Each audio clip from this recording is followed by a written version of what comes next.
All right, we're going to start, and we're holding on Perik in Masechet Chagiga, and we're about to start the second Perik, the Perik of in Dorshin.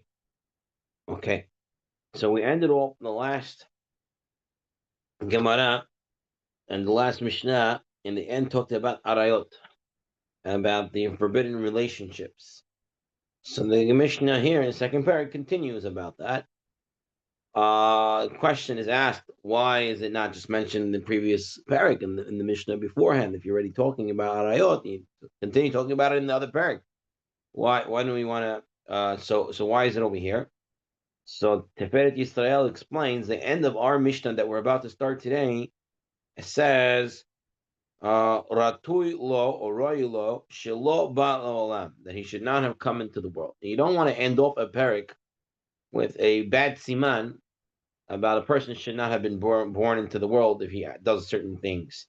So therefore, we didn't want to put it in the previous parak, and therefore we were matchil and we started this parak with it. So the hakdama that I gave for this parak in shul was that when I moved from Regal Park to Bayswater and I started a shiur here, we had very few people who showed up. Baruch Hashem, over time has changed. But at that time it was, I don't know, 2, 3 people, whatever it was. And I was used to a bigger crowd. So I remember I saw Rabbi Yigal Chaim of Shlita at a wedding.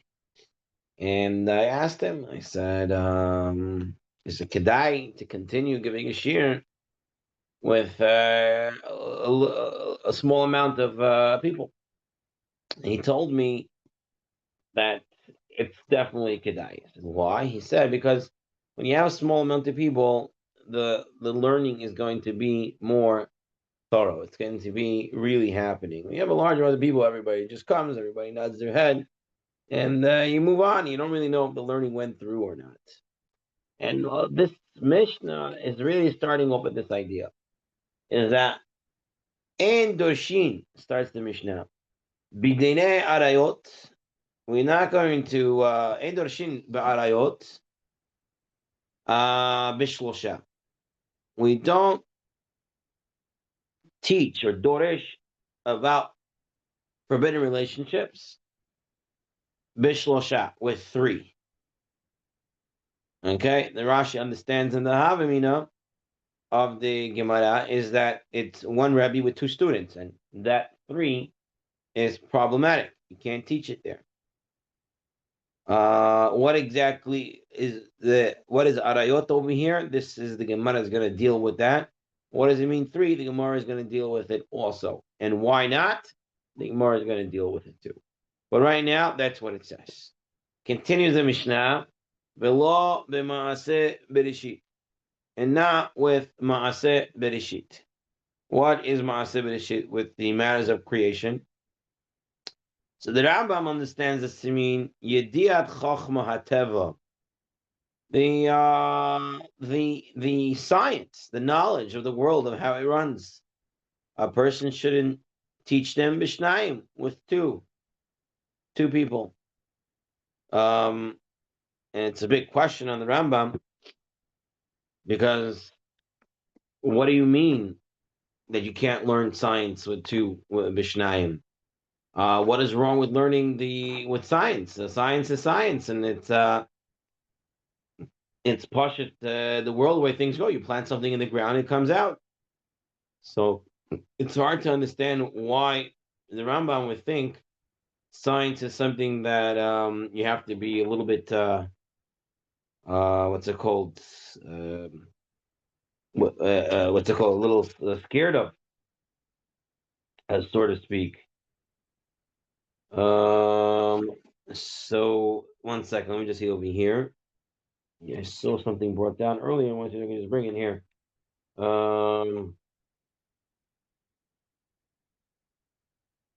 Okay, so let's see a little further. Fine. So the Tosafot says, what is Maaseh Bereshit? And we have this Tosafot on the side over here in the Gemara. And Dorshim Maaseh Bereshit. We don't expound the Maaseh Bereshit. Tosafot says, Pirush Rabbeinu Tam, Hushem Membet Otiot. This is the 42-letter name of Hashem. Hayotze mi Bereshit umi pasuk shel Ahara. They come from the first two psukim in the Torah. There are 40, I don't know exactly 42 letters, but it seems to be saying that there's 42 letters in the first two psukim, and those are the 42 letters name of Hashem. And that is Maaseh Bereshit. And Tosefot Yom Tov says, "What's the problem? I'm learning two psukim. Why would that be something I can't learn? It's a beferush pasuk in the Torah." So Tosefot Yom says, "Ela hakavane hi lekorach pu'ulosoi v'lemasim she'efshir lefal al yadoi."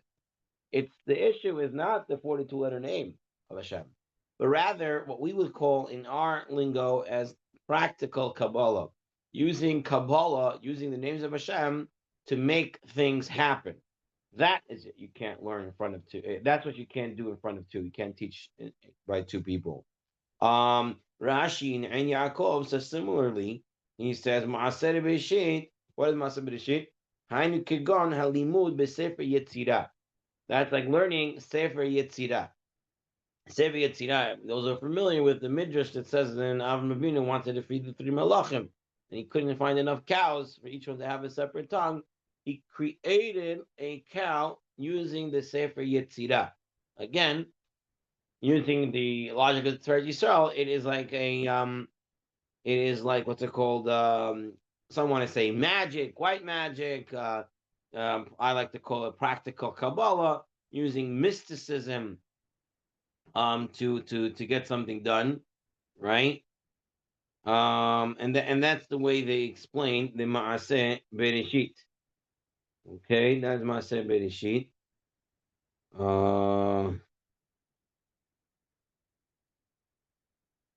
Right. Okay.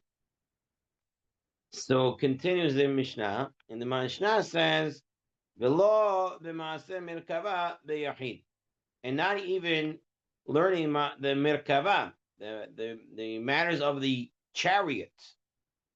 The way the Rambam understands this as being metaphysics. This is something that is beyond the realm of human comprehension, so to speak, the normals of the understandings. That you cannot even do in front of one person. Now, what exactly is Maaseh Merkava? So the Rambam, I told you, said it's metaphysics. Others understand it as being there is a certain way for tzaddikim to use the Merkava, to use the chariot, to get themselves into the upper worlds. And that way, they can see what's going on. And it's like Ruach HaKodesh. They can bring themselves into Shamayim. And that's the chariot that brings them there. That's that type of teachings you can't do even in front of one. Rashi understands it about Kabbalistic Braitot, the Sefer Hicholot, or the Braitot of Yishmael, that again leans into Kabbalistic matters. Okay, this is Kabbalistic matters. And I'm just going to read over here. Second. So again,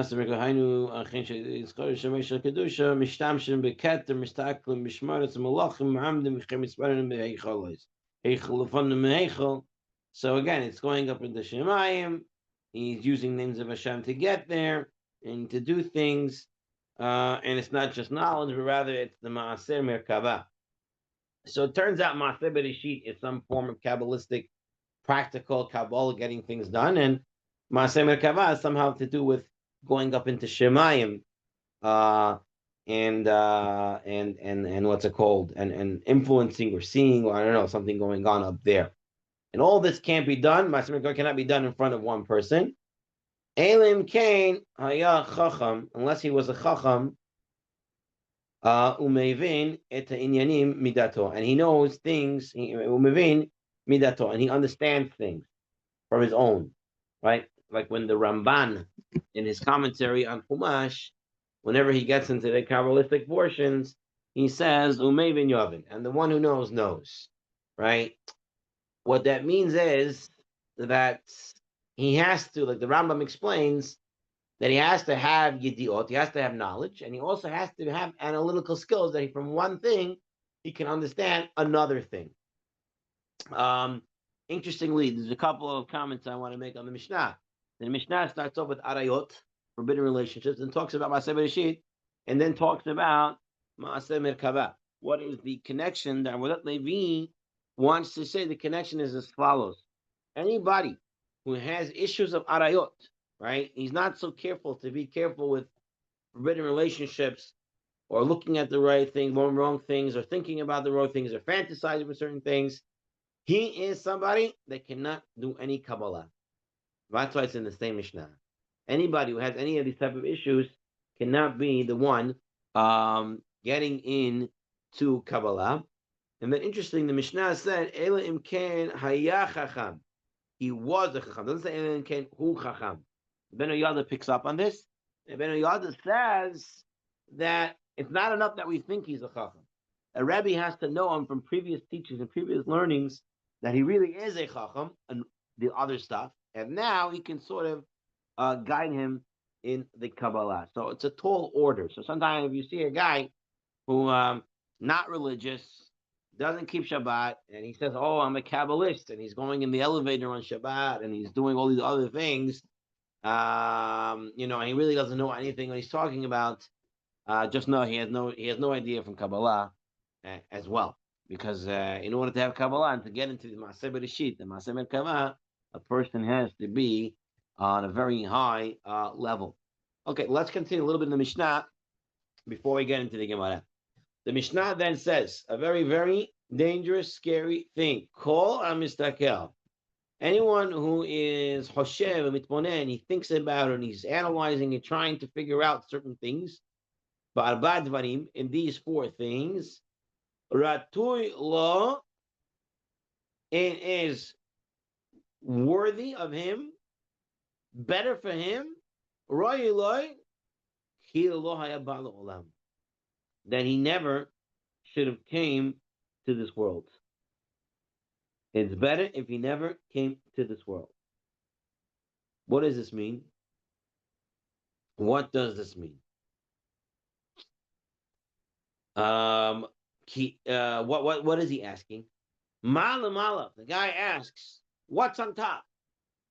What are the spirot? What are the other firmaments and heavens on top? The Olam HaMalachim. Where is Hashem's Kisei HaKavod? Ma'alamata. What's on the bottom of the universe? What's solely down there? Ma'alifanim. What was before the world was created? This is again, there's many ways to learn these words, but we're going to learn in the simplest ways. What was the world before it was created? Where was God? Who was God then? What is God? Or what is after the world is destroyed? What happens then? Right? And you have all these very interesting questions. And kol shelohas, anyone who's not having respect al kivod kono, on Hashem's honor, it would be better if he wasn't born. So someone asked a question in the shul, saying what? So you're trying to avoid questions? You're trying not to answer these difficult questions? Right? I thought the Torah has all the answers. The truth is, the Torah does have all the answers. What we're saying here is, where is your focus? Is that the Rambam explains that if a person is going to start focusing on all these other things that are hard for humans to understand, right? A person can only see certain colors, right? We know that there's all different type of lights. There's infrared and ultraviolet and all these other ultraviolet and all these other type of colors that the human eye cannot comprehend. Perhaps maybe some animals can, fine. And even those cannot see certain others. There are limitations on the comprehension that men or human or the intelligence of mankind can have. We know that Hashem is of a divine nature. And as such, we can never truly comprehend the divinity of it all. Right? We say in Nishmat Kol Chai that even if we our mouths would be like seas, and our lips and the suns and everything like that. We would never be able to thank Hashem for all the chesed that He does, because it's infinite, and it's eternal, and we have no understanding of it. And that's, I think, what the Mishnah is trying to tell us. It's like the guy, one of the guys in the shir said, or Rami said, there's a guy who knows nothing from planes, and he walks into the cockpit where the pilots are sitting, and he looks around and he says, he sees this one little button on the side. He says, "What's this button?" And the pilot says to him, "And you know what all the other buttons are? And you're asking me about this one?" The same thing in this world. Like, there's so many stuff that we could understand, what we don't understand, right? Ask somebody comes and asks me, "What was God before there was a world?" Right? And my question to him: do you know the halachot? Do you know Shulchan Aruch? Do you know the Gemara? Let me ask you. Okay, you don't know Torah. Okay, let me ask you this: do you know how the airplane works? How it stays in the air? Do you know exactly how your car works? Do you know? You just turn it on. Do you know the mechanics behind it, the physics behind it? Do you understand how the refrigerator works? Right? Can you explain me the air conditioning? Right? When a person can't understand the things that are around him and physically he's using them all the time, how magnetism and gravity and all those type of things that work, and yet he's trying to comprehend with his puny mind divine things, right? It's chutzpah. It's a lack of kavod, right? You have to be that chacham on that level to be able to understand things already, and then maybe you could understand some Kabbalah, some mysticism. To come in and say, "Hey, I want to know," it doesn't work yet. That's what the Mishnah is saying. That's what the Mishnah is saying. So now we're going to start the Gemara. So the Gemara picks up when it talks about the Maaseh Merkava. First it says, Beyachid. Amart Beresha. First you said, V'lo b'merkava beyachid. Even a single person, an individual, cannot be learning the Maaseh Merkava, about the chariot, the Kabbalistic natures of reaching into heaven and seeing what's going on and stuff like that, the way we explained. But then you said on the Mishnah, unless he's a chacham and he knows from his own knowledge. So that means like you're teaching him. So which one is it? Is it one person learning on his own or someone teaching him? This is what it means. You don't teach in front of three. And you don't teach about Maaseh Bereshit in front of two. You don't teach about Maaseh Merkava even to a single person, even to one individual, even to one chacham. Unless he's already in that knowledge, that he has a lot of knowledge, and he already understands one thing from the other. Now you can sort of just prompt him by saying one or two words. You give him what we call in Hebrew Rashi Prakim, some signs, and he's able to figure out the rest.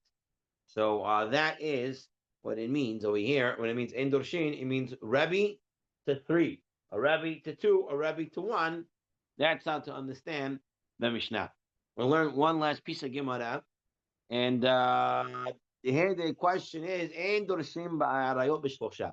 The Mishnah said we don't talk about forbidden relationships in front of three people. And the real question is, my Talmud, what would be the reason? Right? Umaisa, all the arayot, or most of them at least, like we saw, are written clearly in Parshat Acharei Mot Kedoshim, where it says who to stay away from, who you can't marry. So now, why are you telling me I can't teach it in front of three? Why can't I teach people the mitzvah of what to stay away from? What is okay and what's not okay? Why can't I teach this? So my ta'ama. So perhaps you're going to say, Mishum dechtiv, because it says ish ish kol she'er b'sharom. What does this mean? Ish ish, right? This is a pasuk about not. So let's read the whole pasuk. Ish ish kol she'er b'saro lo tikru lagol erba. Man, close relative, he should not open up the erva. Now, ish is two. Ish and ish is two people. Usher besaro, and his close relative, that's one person. That's one. That's two plus one is three. Amar Rahmana, the Torah says, Lo tikaru ligalot irva. Don't teach about the irva. Lo tikaru, don't come close, but it can be that don't explain about the irva in front of three people. The Gemara says, if you're going to learn ish ish means two people, dichtiv ish ish ki kalel elohav. And then it says ish ish asher yitem mizarot lamolech hachinami. Does also mean I cannot teach it in front of two people because it says the word ish ish. That's what Ibn Hanan understands. Others understand it as being ish ish, meaning that two people have to do it. Two people have to do the avera of cursing Hashem to get punished. People have to do the avera of zara to give your children to the moilech to get punished. That cannot be it. Ela, what do you do with this? We need it for this teaching. To include the goyim. Shegam mizarin al birikat Hashem. That they're also warned against cursing Hashem. And Israel. And they're also not allowed to do the Zarah, just like a Jewish person. Even though they're part of the Shabbat of Noach. We learned some details from these other psukim. Because it says ish ish coming to include a goy. Okay, so you don't learn that ish is coming to teach us that it's three people that you can't teach. So where do we know this from? We learn it somewhere else. It says, "Ushmartem et mishmartim levilti asot mechukot ha'te'evot." Watching, so you don't come to do these abominations. Ushmartem, the word ushmartem is plural. Today, two people. Mishmarti is singular. Chad is a total of three. Amal machmana levilti asot mechukot ha'te'evot. Teach us to stay away from Torah, from these abominations, meaning don't teach in front of three. That's what the Mishnah wants to use. The Gemara wants to use this. Gemara again says, 1 second, dichtiv, ushmartem et haShabbat, ushmartem et hamatzot, ushmartem et mishmeret hakodesh. What does this mean? That you need two people? You need the word ushmartem always means three? Well, what's going on here? Rashi says, no, nothing to do with the pasuk. Rather, from here. First of all, what's wrong with darshin about shlosha, about ayot? People know the pasuk. It means she'en dorshin b'sitrei arayot. Don't be doresh in the sitrei, the secrets of the of what's it called arayot. Rashi understands means cases that are not mefurish in the Torah, like we had in the last parak, at the bito manusato, right? You don't want to teach that in public, okay? Because it's not straight up in the Torah. The Rabbeinu Chananel and the Aruch, they want to say, don't teach about other things that are similar to bi'ah problems. That maybe don't explain. Or someone understand it to mean the kulot, certain leniencies of a person might think is asur due to arayot, but is actually mutar. Don't explain those. Some want to say sitrei are the secrets of arayot, or why they're asur. All right. Or some want to explain. Don't talk about the need why Cain and Hevel were allowed to marry their sister, or why Yaakov was allowed to marry two sisters, and try to explain it Kabbalistically, because then what happens, people will say, oh, they did it, and it seems to be some Kabbalistic reason, maybe I can do it too. So this type of things, you don't want to be dorshin arayot b'shloshat, right? And it's not just arayot. I think anytime you're talking about such a sensitive and topic like this, it has to be done with tzniut, and you have to know how to do it. You don't want people to get the wrong ideas. You don't want it to become a crazy time. So my ta'ama, why is it? Why is it this? You want to stay away from sitrei in front of three students? Sevarahi, it's a svara. It is a logic. What's the logic? Be'terei kiativ kamei rabayu, hachakil be'tarei b'hadei rabbe. V'idach matzli udne ligmara. They have two students and one Rebbe. Rebbe teaches, two people are listening. When Red student is asking the Rebbe a question, the other student is listening and watching and hearing and getting it as well. But what happens in Talalta, if you have three, Now, if you have three students on the Rebbe, one student talks to the Rebbe, and the other two students are talking to themselves. And then and they don't hear what the Rebbe is saying. And they end up coming and being and allowing certain arayot that are asur, they're going to allow because they missed when the Rebbe said it was asur. So since two people are going to be stuck in their own conversation and not listening to the Rebbe and the student and the Rebbe who are having questions, therefore you cannot teach it in front of three students. The Gemara says if that's true, kol nami. Then all the Torah, you don't want someone to miss the halacha and then hashalom say the wrong halacha. The Gemara says arayot shani. When it comes to relations, it's different. The Amar the master said, gezel, theft, v'arayot, nafsho, mihamedatan, umita'avet lahem. A person loves them and is always desiring them. And therefore, if he missed it from his Rebbe, right, for this topic of arayot, since he desires them, he's going to permit them.